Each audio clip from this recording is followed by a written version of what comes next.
आज की कहानी है धोबी का गधा। एक शांत से गांव में रामू नाम का एक धोबी रहता था। हर सुबह वो अपने प्यारे साथी गट्टू गधे के साथ घर घर जाकर कपड़े इकट्ठा करता और दिन भर उन्हें धोता और अगली सुबह उन्हें घर घर जाकर दिया आता। गट्टू कई सालों से रामू के साथ था, पर वो बूढ़ा हो चुका था। शरीर कमजोर हो गया था और ज्यादा वजन उठाने में उसे तकलीफ होती थी।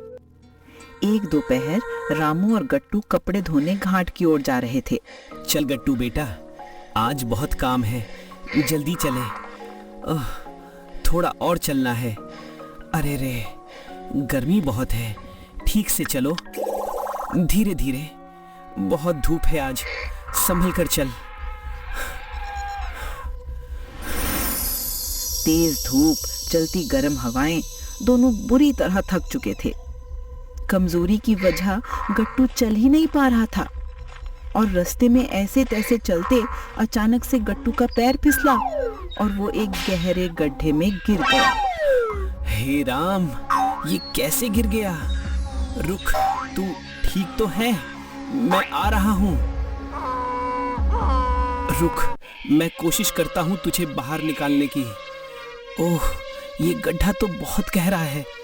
गट्टू, हिम्मत मत हार, मैं हूँ यहीं, मैं निकालता हूँ तुझे, बस कोशिश करते रहे। गिरते ही गट्टू दर्द से चिल्लाने लगा। रामू घबरा गया। अरे मेरे गट्टू, कैसे निकालूं तुझे? वो रस्सियां घसीटता रहा, हाथ बढ़ाता रहा। गट्टू भी पूरी ताकत लगाता रहा, लेकिन दोनों की कोशिशें नाकाम रहीं। कोई है? अरे भाई, जरा मदद करो, मेरा गट्टू गिर गया है। शोर सुनकर गांव वाले दौड़े आए। अरे, ये तो गड्ढे में गिर गया। देखो देखो, गट्टू गड्ढे में गिर गया है। कोई रस्सी लाओ और ऊपर खींचो इसे। अरे, इसका बोझ हल्का करो, फिर ऊपर चढ़ाना आसान होगा। हरामू काका, ऐसा ही करो। तो ठीक है, ऐसा ही करते हैं। अरे भाई, पकड़ नहीं पा रहा, गट्टू तो बहुत नीचे है। रामू काका क्या करें? कितनी कोशिश की, लेकिन ये तो ऊपर नहीं आ रहा है। सबने कोशिश की, पर बूढ़े और कमजोर गट्टू को बाहर निकालना किसी से संभव नहीं हुआ। लोग धीरे धीरे निराश होने लगे। कुछ देर बाद एक बुजुर्ग ने दुखी स्वर में कहा, अब ये ऊपर आना मुश्किल लग रहा है और ये बहुत बूढ़ा भी हुआ है और कमजोर भी। अब ये तुम्हारे कुछ काम का नहीं रहा। रामू काका, हमारा कहना मानो, इसे निकालना अब मुमकिन नहीं है। बेहतर यह है कि तुम इसे इस गड्ढे में मिट्टी डालकर यहाँ पर ही दफना दो। लेकिन ये मेरा साथी है सालों से। रामू का दिल टूट गया। क्या सच में कोई रास्ता नहीं? सारी कोशिशें बेकार हैं।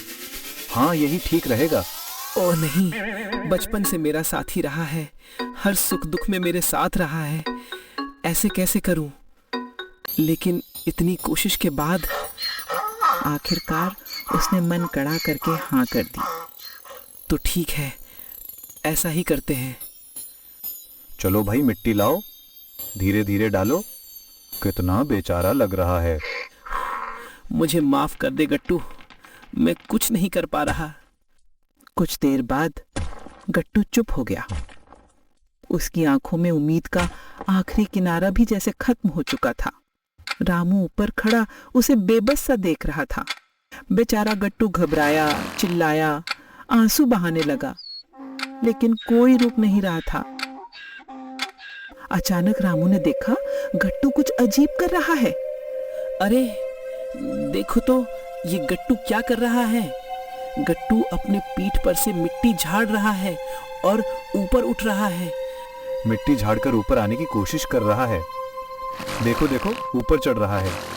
अरे वाह, और मिट्टी डालो, ये तो ऊपर निकल ही आएगा। शाबाश बेटा, ऐसे ही कर। अरे, ये तो ऊपर ऊपर चढ़ रहा है। वाह मेरे शेर, बस थोड़ा और। जैसे ही मिट्टी उसके ऊपर गिरती, वो उसे झटक देता और नीचे गिरने देता। फिर उस मिट्टी पर पैर रखकर थोड़ा ऊपर चढ़ जाता। गांव वाले आश्चर्य से देखते रह गए। अरे, ये तो ऊपर आ रहा है। मिट्टी गिरती रही, गट्टू झाड़ता रहा और हर पल ऊपर और ऊपर चढ़ता गया। गड्ढा भरता जा रहा था, पर गट्टू तो उससे ऊपर उठता जा रहा था।